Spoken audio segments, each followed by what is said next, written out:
People always ask how I balance my family life with 400 shows a year. I'm just doing what I love with the people I love. It's my magic life.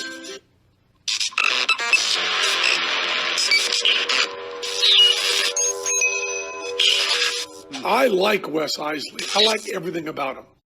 All right, we are back. And this week we have an amazing magician. I have pages of notes here. So let's get started with the introduction. He's an internationally acclaimed magician, an author, a theater creator, a lecturer, and one of the deepest thinkers of our art has ever produced. Many of you know him not from his one, but two appearances on Penn and Teller Fool Us, including fooling Penn and Teller and earning a spot in their Las Vegas show. Beyond television, he's created Chicago's legendary Magic Cabaret and became the first variety artist in residence at the Chicago Magic Lounge, and has spent decades writing, teaching, and helping shape how magicians think about performance himself. His newest theatrical work, Magic Thinking, continues his passion for combining mystery, history, storytelling, and impossible magic. Everybody, it's David Parr. I'm not a good out loud reader, man. I'm not a good out loud reader, but I tried. How was that? Fortunately, you don't have to be a magician. I don't. Right. Yeah. There's a blue BMW outside. Yeah. Parking your license plate, 749. You left your lights on. Now back to the show. That's what I normally have to do. No, I am impressed by people who have to read off a prompter or cue cards for their work. That just seems daunting to me. When I did my flip performance for Penguin Magic, he had that teleprompter, and it was reset, slow it down, reset, slow it down. We had to get the right speed, but they wrote it for me, so it wasn't my words that I was reading, and it didn't sound like me. And I kept second guessing it, and it made it really bad. But it was great. It's a bestseller for 5 years in a row. They did great, but I'm not a good teleprompter reader, man. It was awful. Right. Yeah, I don't imagine that I would be either. So what's up? How's everything going? Good. I'm starting to write a new show. What's the new show about? The new show is going to be called, and I don't think I've said this to anybody yet. The new show is going to be called David Parr, Time Traveler. Oh, nice. Fun. And I'm going to be the returning to the artist in residency at the Chicago Magic Lounge from October through December. So I'll be there every Wednesday. And I thought, this is a good chance to write a new show. So I'm just in the early phases of writing it, and it's going to be about a lot of the weird history stuff that I'm into.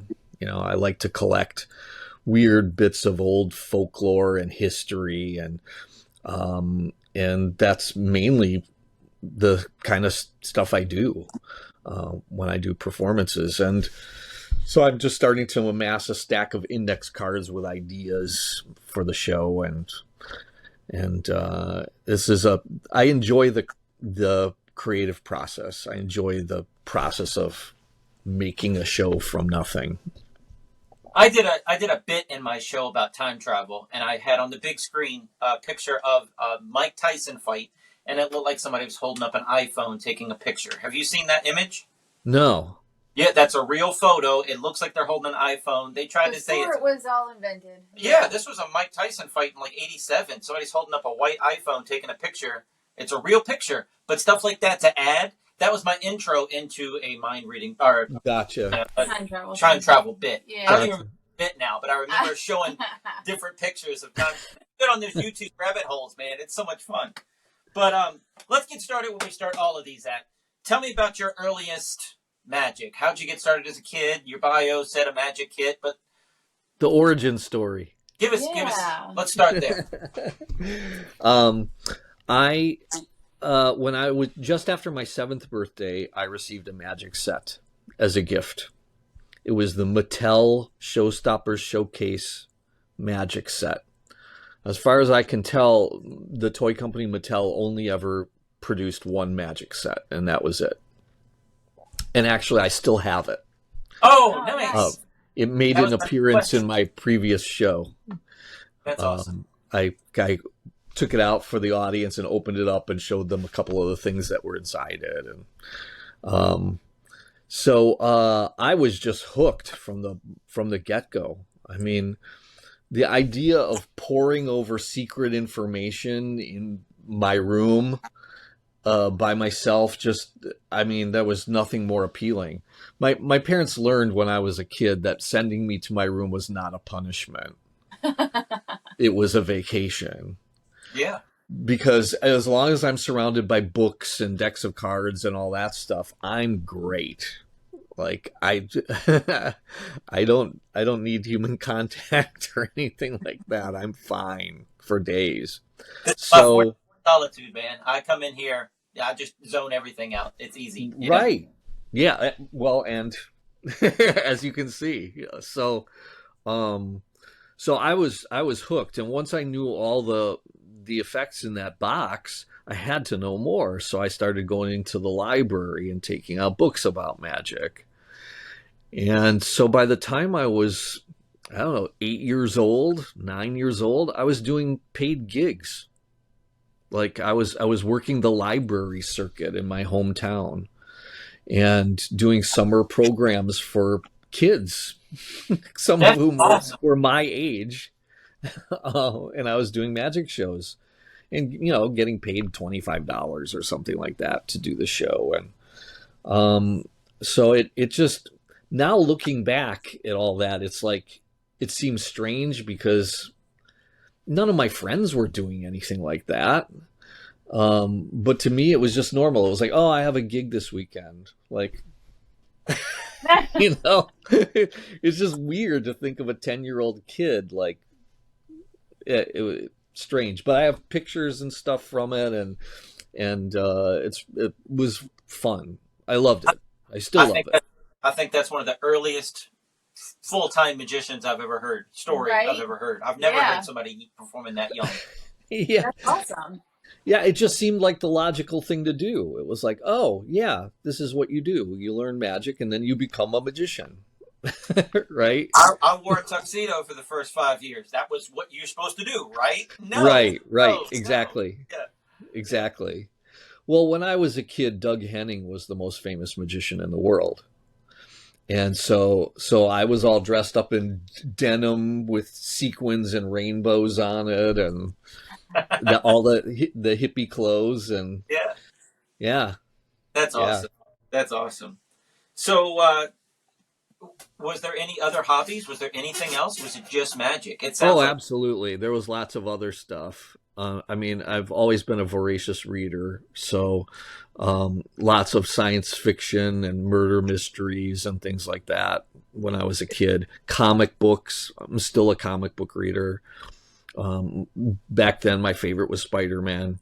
Okay. And but I also, of course, read Doctor Strange and the more magical corners of the Marvel universe. All my kids are named after Superman characters. So. Oh wow! See, I grew up a Marvel boy. Okay.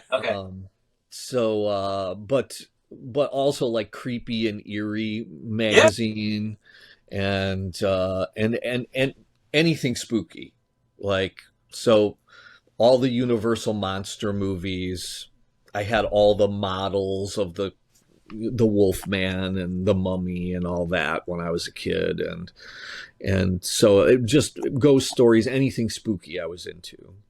That's awesome. Did you ever have a real job?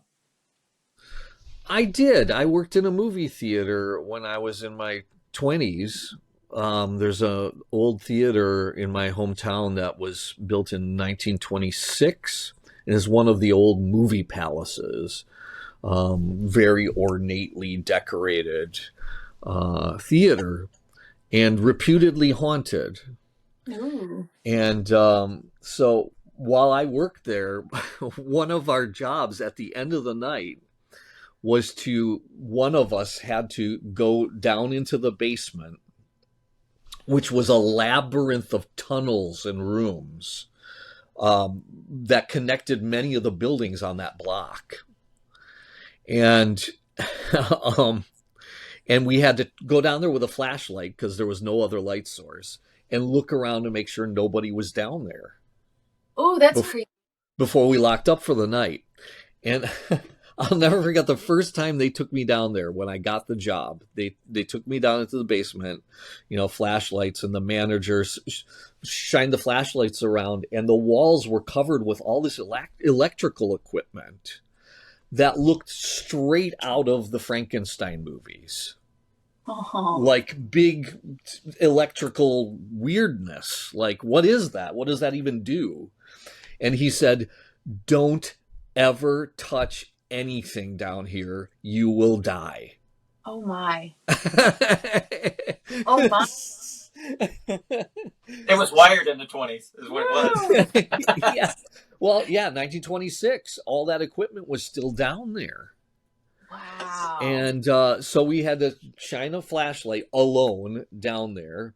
And there was one occasion where I went down there, and there was a long hallway that was like an arched hallway. And I looked down this hallway, and I thought I saw a human figure. I didn't see details, just a shadow outline. And it was much taller than a person should be. And I just stopped, turned around, and dashed back up the stairs. I would have done the same thing. And then I would have been like, I do not volunteer for that job ever again. No one volunteered for that job. It was assigned to you. Oh, man. So, Did the spirits, they have names for them or anything? For the ghost? Yeah. No.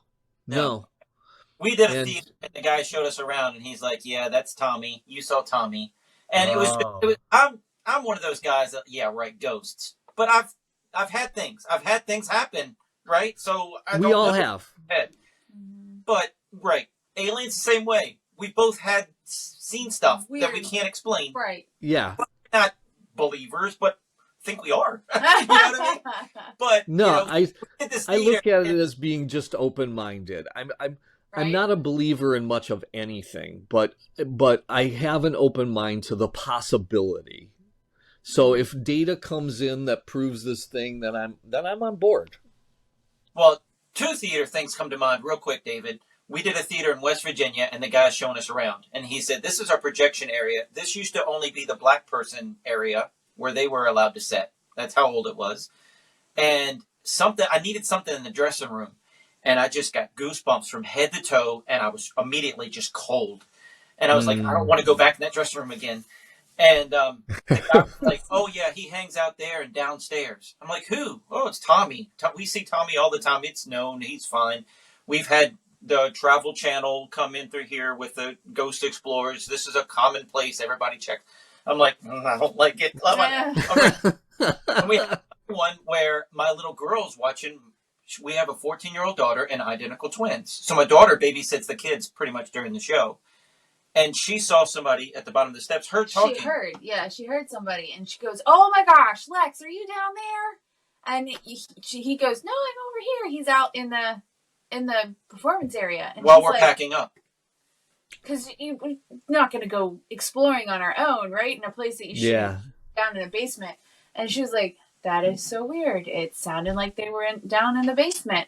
And then talking to her later, she was like, oh, yeah, there's an old janitor who committed suicide. And, there's stuff that's heard down in the basement. The closet door for the janitorial supplies will open and shut on its own. She had toys in her room for kids. In her office, she had some toys. She said they'll just randomly go off sometimes, and it's like, wow, weird. Yeah, that's weird stuff, man. Yeah. That's stuff that would you say you're like a bizarre type character on stage? You like telling stories like that and bringing that emotion in. Yeah, I mean, other magicians have referred to my work as bizarre magic. I don't think of it that way. Right. Just because I've never found a use for a label like that.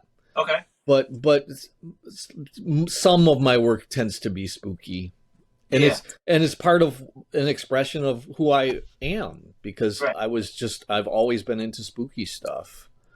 So into Halloween and doing all that stuff? I love it. Yeah. It's my favorite. Us too. When I was growing up, I worked for years in charity haunted houses around that Halloween season, all through junior high and high school.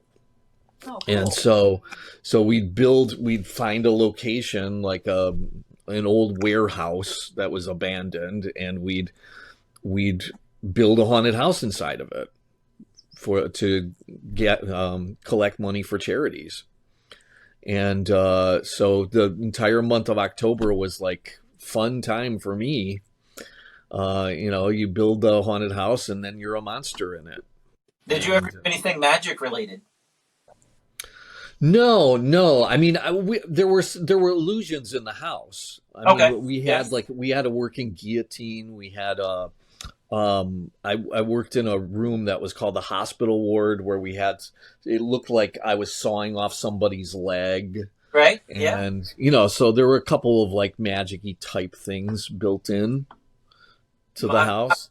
My first gig I ever got, like, away from the house, so like leaving my parents and going away for a month, was a farm in October where they had like 5 acres of a hayride and then 3 acres of a walkthrough in a forest. Wow. And he was like, "You're the magic consultant. Build us some cool stuff."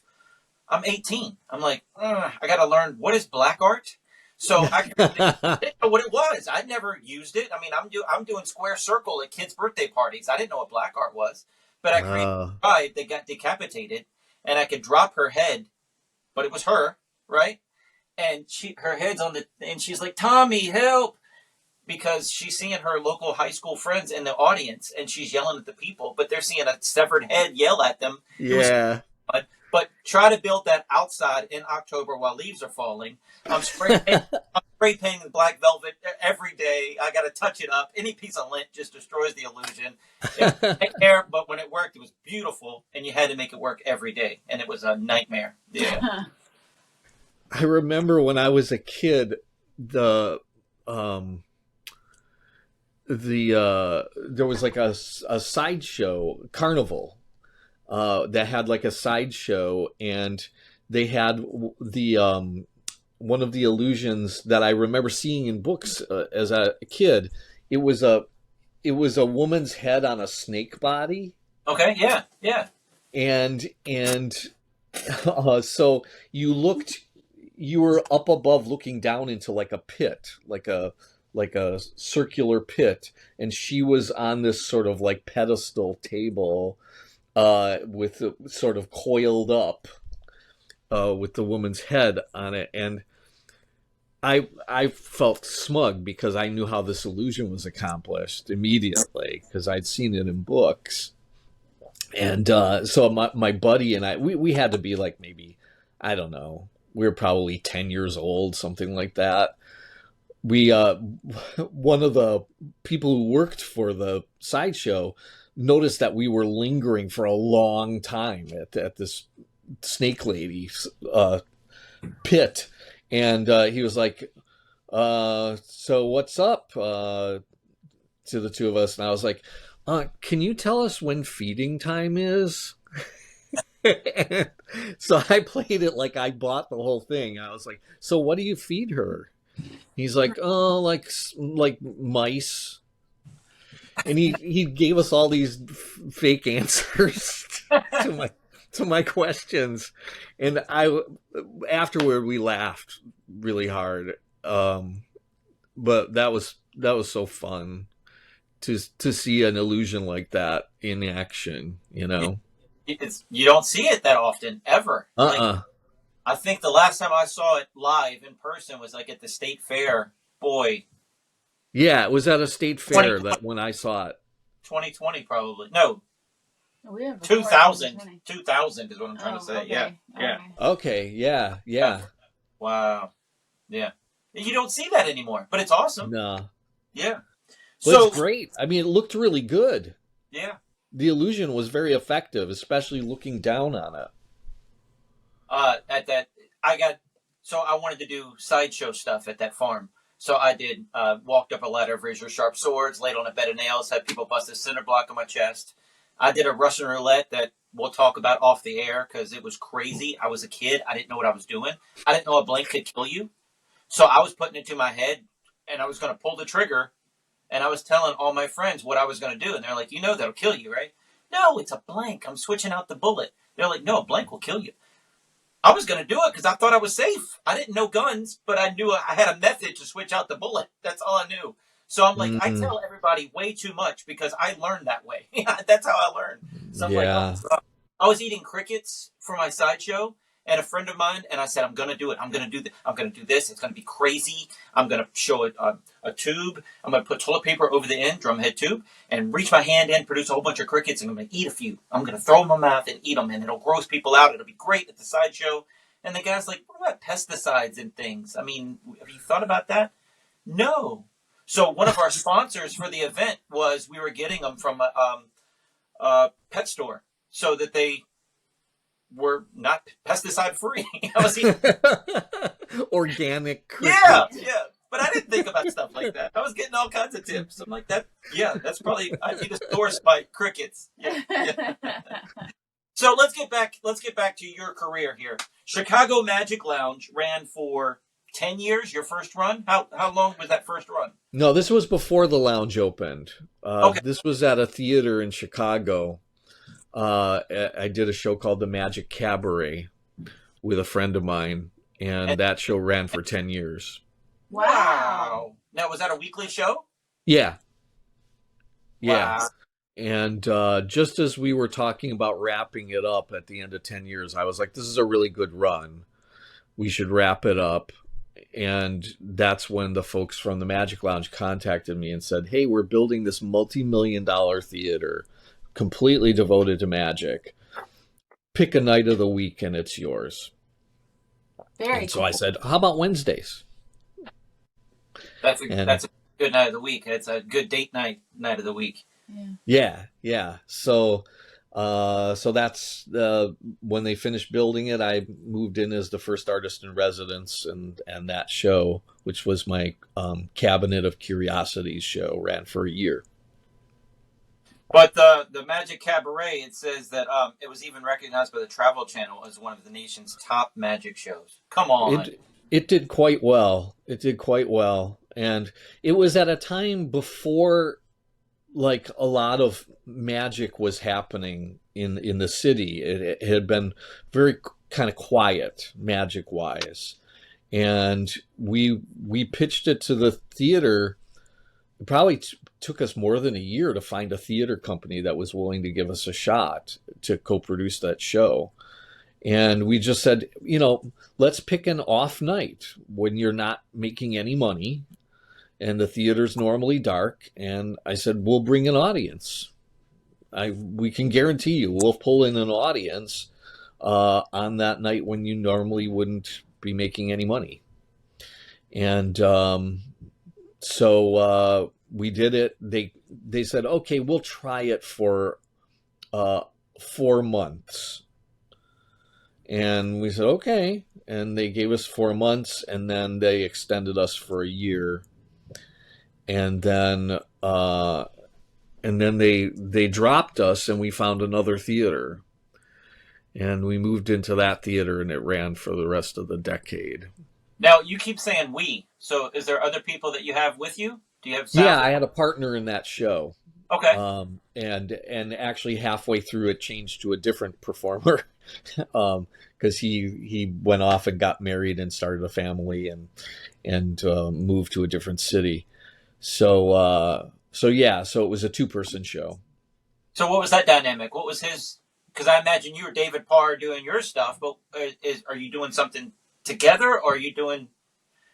We did parts of the show as a duo act. Oh, okay. And then we did parts of the show solo. Okay.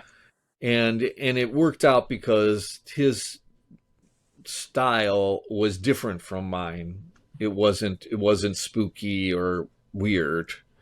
And so there was a good, contrast there. And it was good. It was a great experience. I mean, doing a show every week for a long time, you have an incubator for new material. And that was largely why I decided to pitch this show around, because it was like I had all these ideas scribbled on index cards and nowhere to test them. It was like I need a place where I have a regular testing ground for all these new ideas, and that show became the place. So how did it evolve over 10 years? We would change the material like seasonally. We'd send out a message to our mailing list and say, hey, the summer season is starting with a new show, blah, blah, blah. And we'd add new material to the show. Awesome. And so it was always evolving, and it was always fun for us, just as a way to test new ideas. In fact, sometimes after the show, we would, at the very end of the show, we'd say, we're going to do one more thing for you, but then if you can stay after, we're going to try out something no one's ever seen before. And we'd like to get your feedback on it. And so usually people would stay because they were curious, and we'd perform a new thing, and just to get it in front of an audience and find out how it would play. And so we'd perform it, and then we'd ask them 3 questions. And the questions were, did it fool you? Was it fun? And do you have a theory about how it was done? Those 3 questions. And we'd get their feedback. And some of our friends were like, really? You're asking them those questions? and I was like, yeah. And they were like, aren't you scared of what the answers are going to be? And I was like, I'd rather know. I mean, if the audience thinks the method's obvious, then right, I'd prefer to know than not know, right? So I can change it.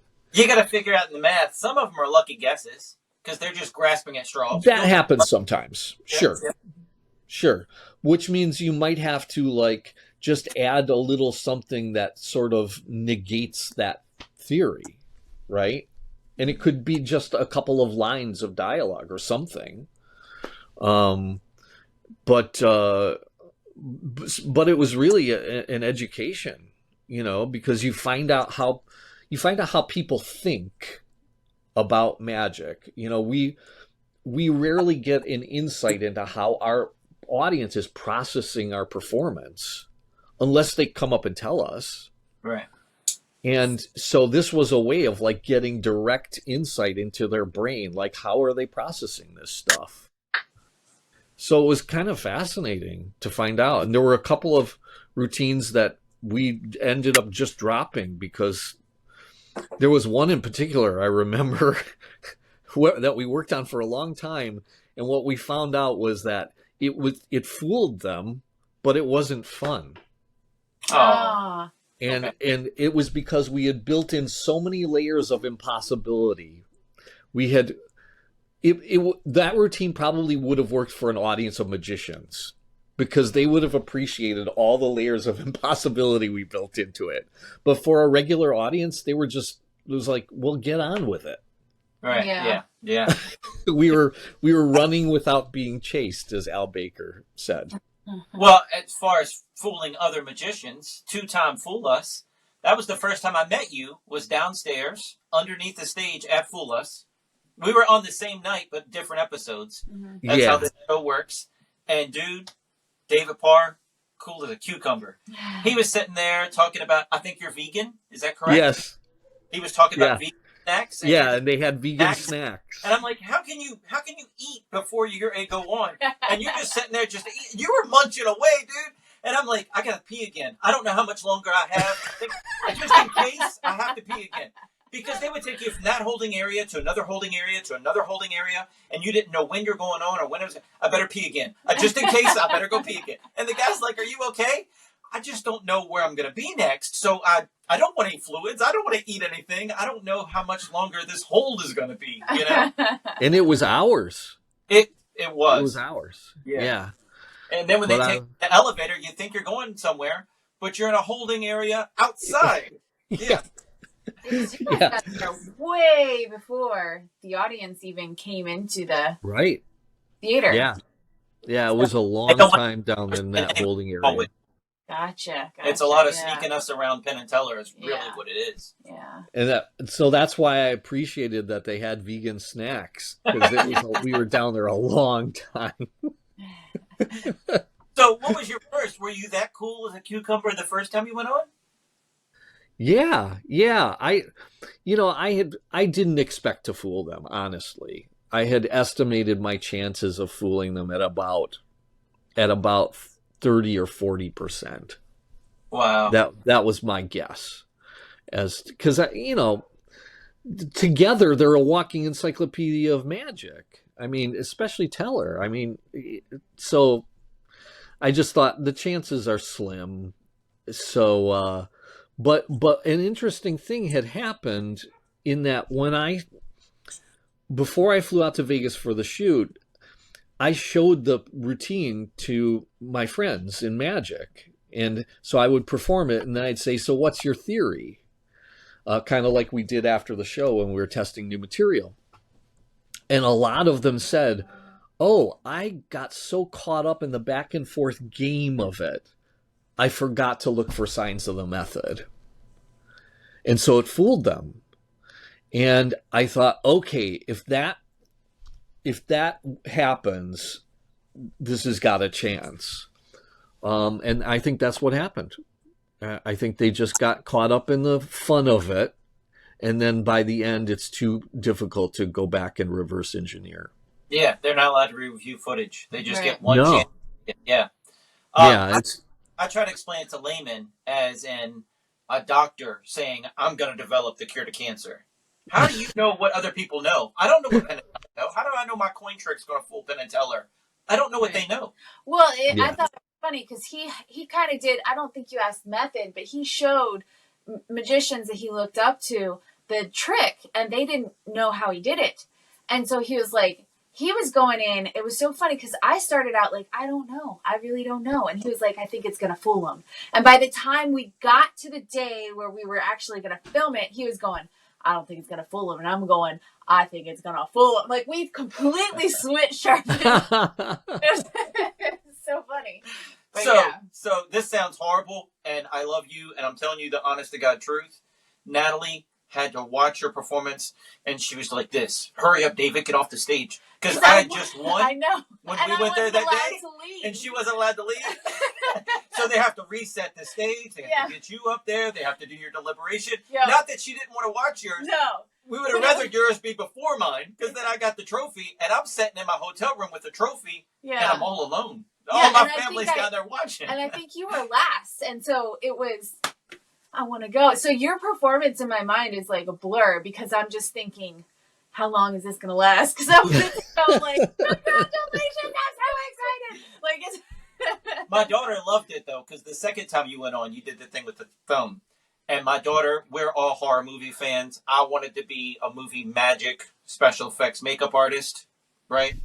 But Terminator 2 came out when I was in high school. And I'm like, well, that's not going to happen. It's all going to be CGI. I don't want to sit at a desk 50 hours a week.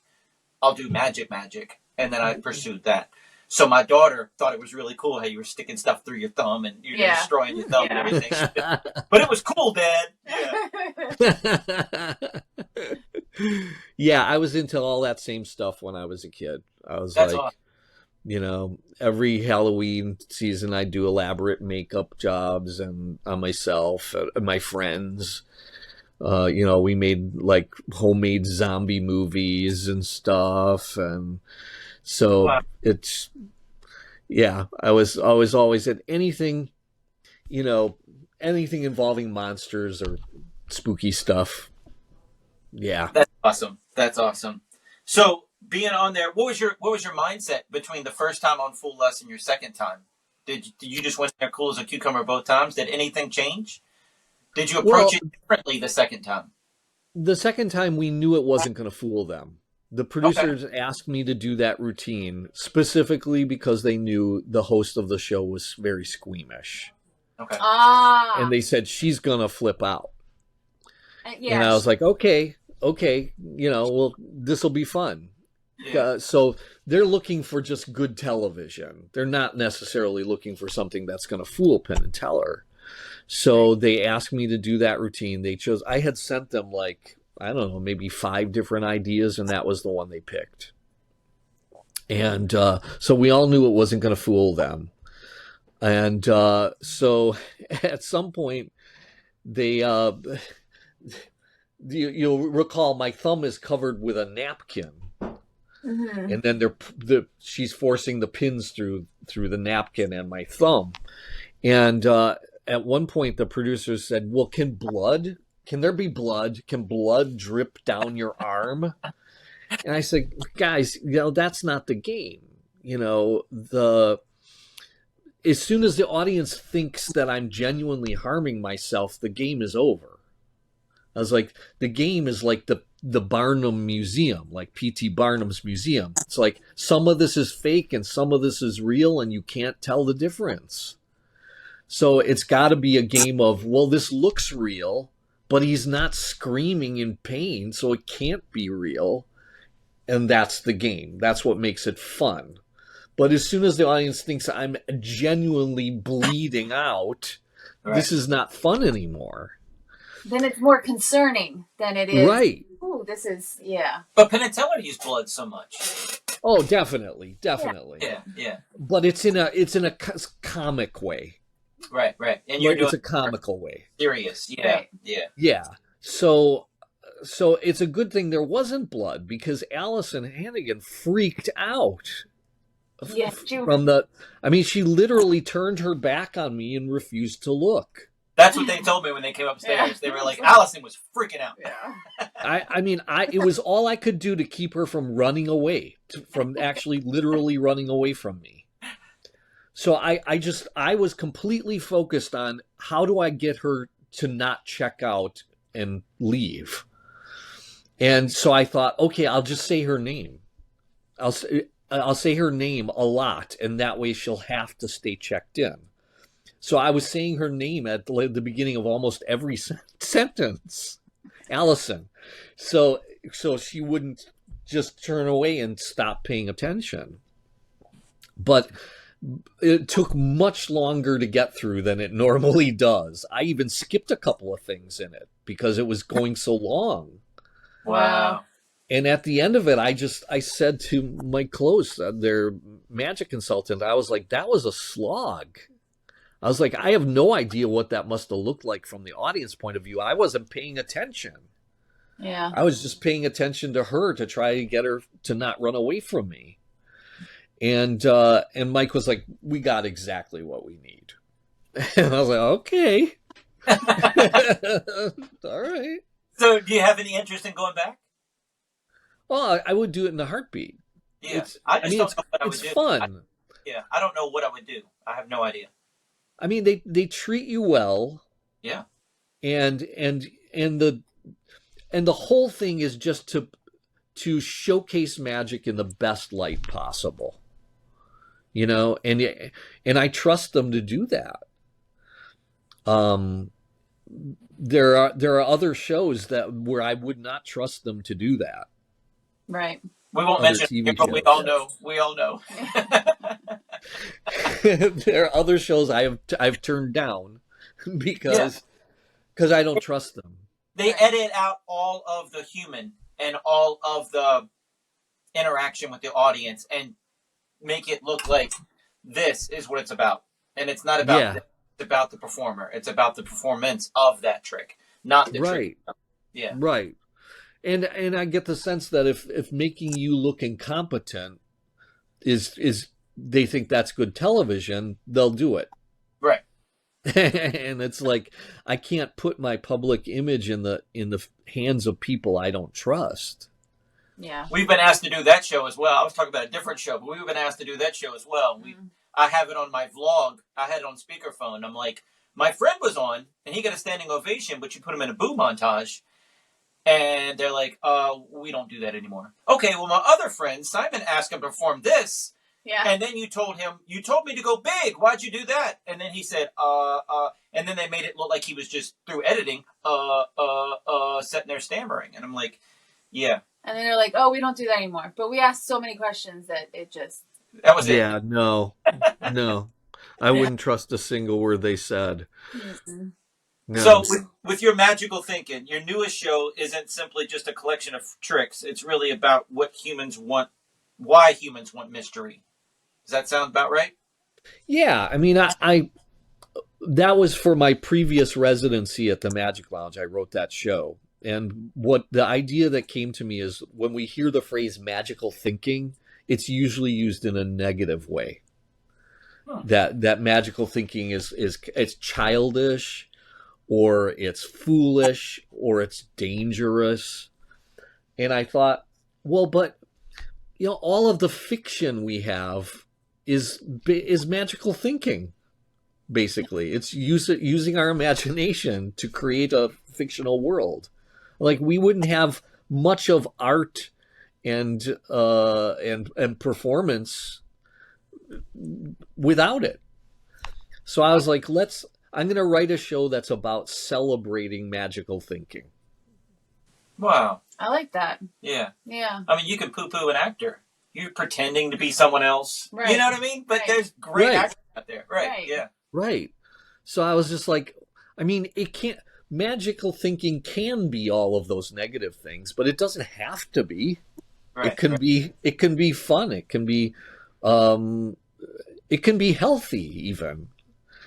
For us to use our imaginations in that way. So now more about the show. You didn't write a bit with them on stage or anything. You didn't go that far.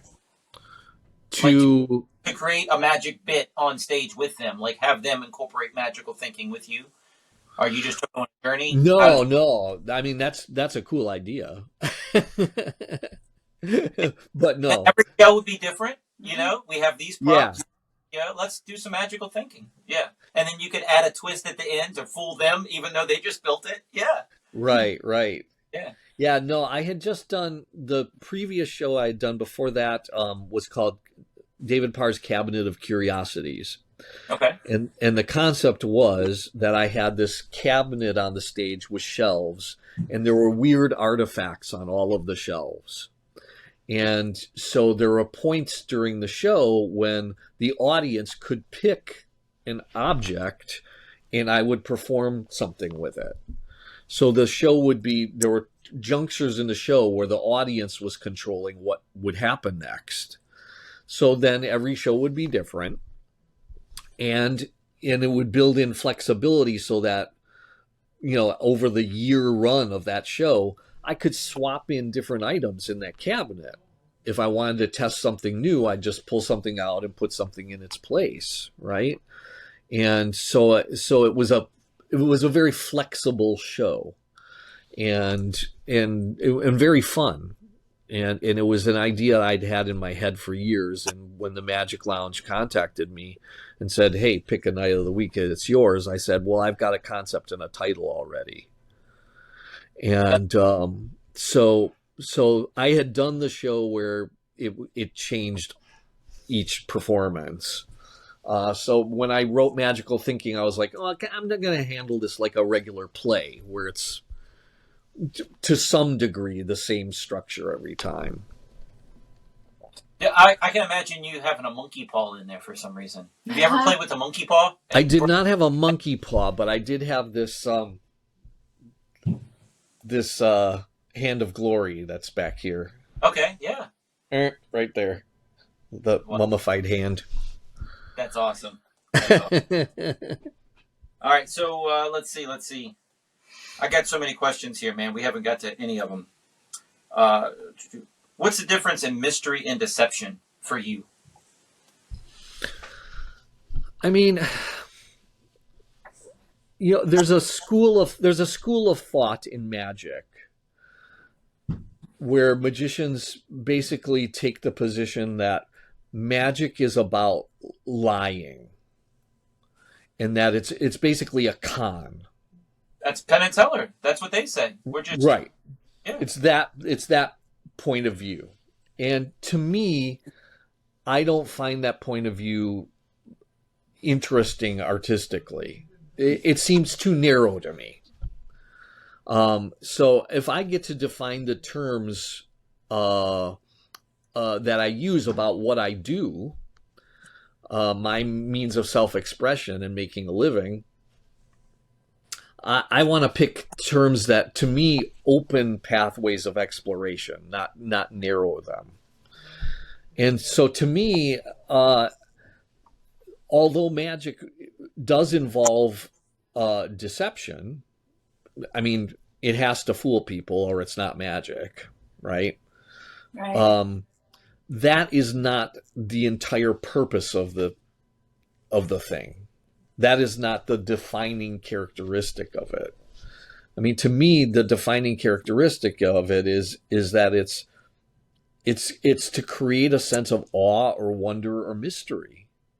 That is why people are buying the ticket, right? It's for that feeling of not knowing. Right. Yeah. Right. And we can get that feeling from other sources, like, there's, if you've ever seen the Grand Canyon and stood there on the edge of it and just been awestruck, that's the feeling, right? It's like, how is this even possible? Like, we live in a world of wonders. Yeah. Really. If you look at it with open eyes and an open mind. And so getting at that experience of mystery, of awe or wonder, is what I think it's all about. So I think the deceptive sort of puzzle aspect of magic is necessary. It's one of the pieces of the puzzle, but it's not the whole puzzle. Right. Yeah. And magicians tend to focus on that puzzly aspect of magic to the exclusion of all the other stuff that makes a theatrical performance fun and enjoyable. And beyond that, mysterious and something that lingers in the mind afterward. And that's my goal. I want some of that feeling of wonder to exit the theater with the audience after the show. But also that ride that you took Allison on. Sometimes it's the ride of the chaos and the craziness. Oh, yeah, absolutely. Yeah. I mean, that particular routine is all about, wait, this can't be real, but it looks real, right? He can't be torturing himself for our entertainment, Right. but maybe he is. So it's the back and forth of, is this? No. Yes. That's the fun. Right. So I think magicians focus too much on deception. It's necessary, but it's not the be all and end all. Right. Yeah. So let's see. I got so many questions, and we got like 10 minutes left. Yeah. Something like that. Okay. Lee, who are your magic influences besides Doug Henning? Well, Doug Henning was a big influence when See, I was a kid, because he was Doug Henning. he was the first magician I ever heard talk like that about believing in magic. Yeah. Like for real. Yeah. And I met him at a magic convention years later and got to have a conversation with him. And what I discovered was that hippie persona of magic is all around us. None of that was a put on. That was him. Yeah. So the guy I grew up watching on TV and the guy I had a conversation with were the same guy. Yeah. And what I realized then afterward was, sincerity is what makes him such an effective performer. Like, watching his shows, and I saw him not only on TV but his live shows, by the end of it you feel like you've gotten to know him as a person. Yeah. Not just as a performer, but a person. And I thought that's the task. To forge a relationship with the audience, they have to really feel like they're getting to know me as a person. Like, who am I? What do I care about? What are my interests and obsessions? Where do I come from? How did I get into this?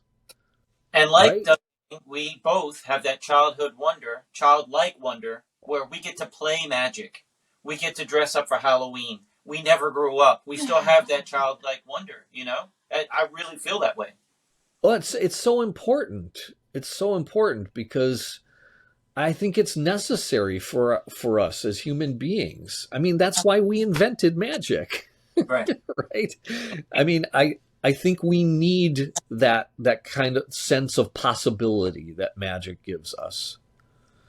You know, that we don't understand the entire world. All the questions haven't been answered.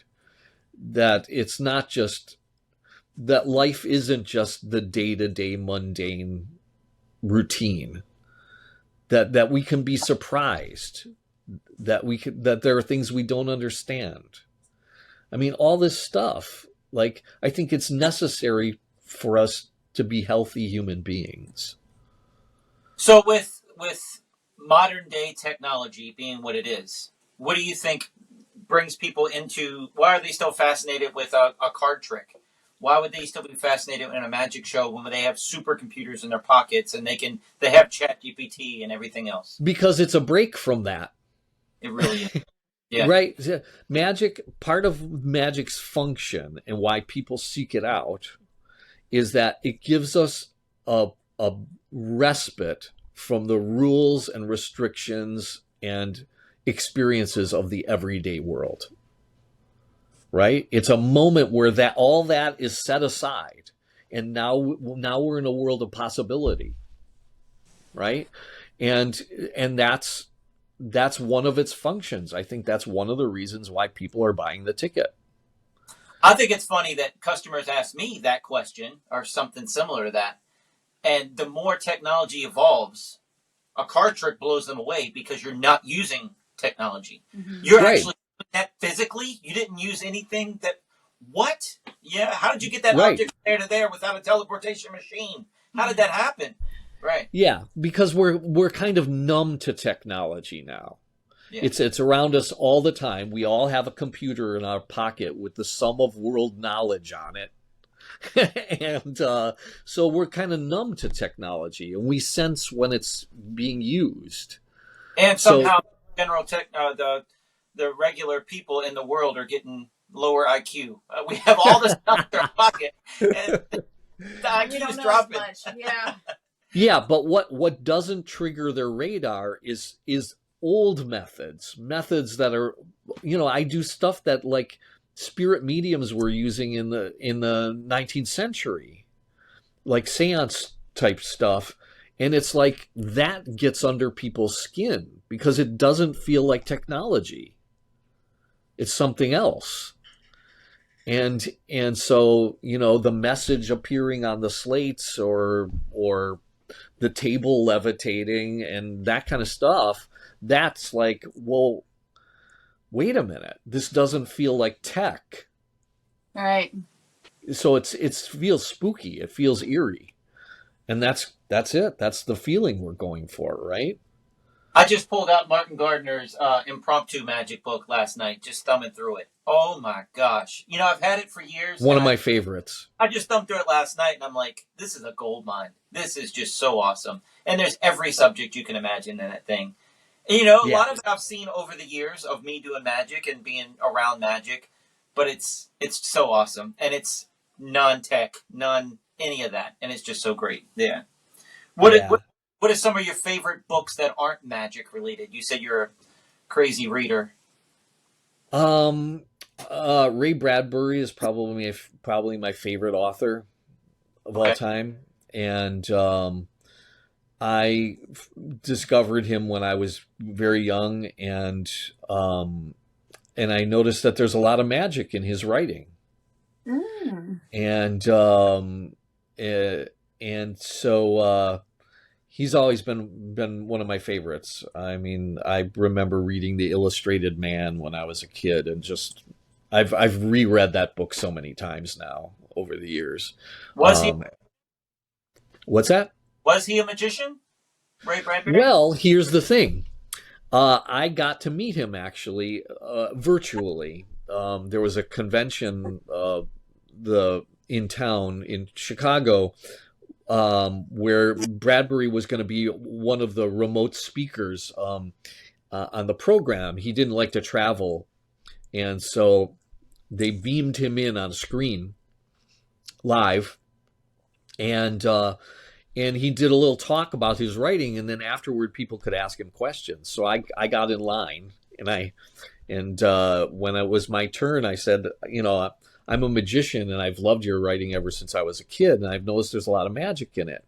Like, what do you remember about your first seeing a magic show? And he said his first magic show was Blackstone Sr. came to his school to promote his show. He would stop in at schools and stuff and do a free little show to promote his ticketed show. And give away. Kids get stuck with it. Yeah. And so, exactly. Yeah. And so he remembers helping. He got asked up to help Blackstone. Wow. And he said, at that point, I realized what I wanted to be when I grew up. He's like, I'm not a science fiction writer. I'm not a fantasy writer. I'm a magician. Wow. And that is true. He's like a word magician. Yeah. His stories conjure a vivid image in the mind. And that's what I loved about his work. So that's one of my favorite authors. Edgar Allan Poe, of course. I discovered as a teenager, love that stuff. I know a couple of his poems by heart still, that I memorized back then. And then, like I said, lots of science fiction and detective fiction. I loved a mystery. So I grew up reading all those classics, Ellery Queen and Agatha Christie and Rex Stout and those authors, and then the hard-boiled ones like Dashiell Hammett and Raymond Chandler. And then science fiction authors, Isaac Asimov and Heinlein and Ted Sturgeon and all these famous science fiction writers, Richard Matheson. Wow. I loved shows like The Twilight Zone and, that kind of writing where it's like, they're using science fiction as a way to examine our world today, right? Yeah. But it's placed in this disguise of the future. How about Black Mirror? Are you a fan of Black Mirror? Love it. Yeah. It. It's basically the modern Twilight Zone. Yeah. Natalie. Yeah. Crazy. Natalie's had a thumb that we just turned it off and we're like, whoa, what was that? Oh, I mean, it's happening. It's happening right now. Many of the things that show has speculated about are happening. That's what's so scary about that darn show. I know. Don't watch this. Yeah, but that's why it's so good. I mean, it's examining where we're gonna be. Yeah. Yeah. Yeah. Definitely. Some of them you turn them off, you're like, I need a drink. Right. Yeah. I need a hug. Yeah. It's a cookbook for a Twilight Zone. It's good. It's great. It's memorable. I'll never forget it. But these Black Mirror episodes is like, I need a drink. It's totally different. It hits you. Yeah. So, is there an opinion you've had in magic for all your career that you've changed recently, that you completely changed your mind on? Like, when I was younger, I thought I had to wear a tuxedo. I wear contacts because a magician doesn't wear glasses on stage. This was my thinking as a teenager, right? A magician doesn't wear glasses because if he had magic powers, he'd be able to fix that first. So I tried to eliminate that. And then Penn wears glasses. You got all these other people. I almost died wearing a tuxedo at a 4th of July event because I passed out. I packed up the car, turned it on, woke up, and the parking lot was empty. I passed out. Yeah. So tuxedo's gone. Never a tuxedo again.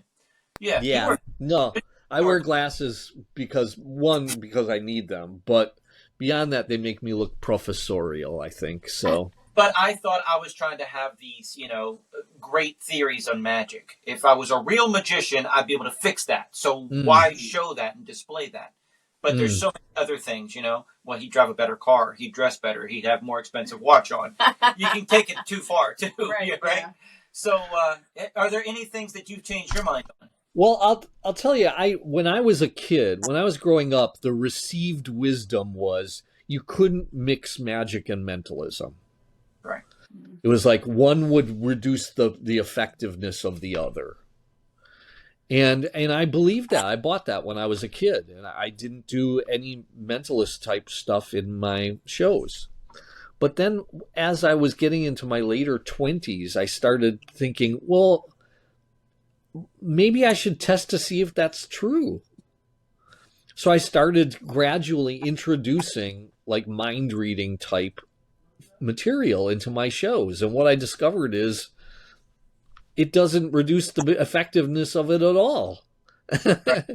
Like even in the context of a magic show, I had people coming up to me and saying stuff like, okay, I know some of that was tricks, but the part where you knew what that guy was thinking, have you had this gift your whole life? Stuff like that. Yeah. Like even in the context of a magic show, even in the context of the Magic Castle, people would ask questions like that. And so I discovered, okay, that's a false restriction. Right. Yeah. So then I mean, that of course led to experimenting with lots of other magic that I had not experimented with when I was a kid. And including bizarre type stuff. So what I discovered was that these sort of categories that magicians create for magic are useful for a catalog, but they're not useful from an artistic standpoint. You know, from an artistic standpoint, I want to eliminate restrictions and knock down walls. That's what I want to do. And when I look at the art I admire, much of it comes from a cross-pollination of genres and styles. Like, you know, it's a murder mystery, but it's a science fiction murder mystery, you know, like that kind of stuff. And I love that stuff. So I find the categorization that magicians tend to do is not helpful to me as a creator. That's awesome. But it's one of those things where it's like, that was what I was told over and over as I was growing up, and I believed it. And then it was like, well, let me test this. Right. And find out for myself. So it was an important lesson in the value of experimentation. Just try it. Just, if you have an idea, try it. Yeah. Yeah.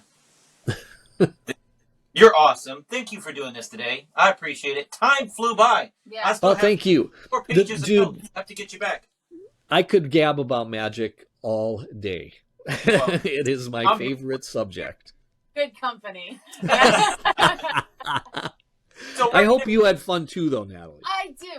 I really do have a lot of fun on these. Good. Yeah. So where can everybody find you? DavidParr.com? Correct. And your new run? What dates does that start? I'll be starting in October. It'll be every Wednesday from October to December at the Chicago Magic Lounge. Awesome. LinkedIn, Instagram, any of those handles? I'm at Parr Magic on Insta and Facebook. Okay. All right. There you go. I think that pretty much sums everything up. David, thank you for everything, man. Yes. Thank you. Left to say is see you next week. Check us out online at wesisley.com and patreon.com/Wes_Isley for behind-the-scenes videos, blooper videos, never-before-seen footage, discounts on merchandise, magic trick tutorials, and more. That's Wes Iseli, spelled WESISELI.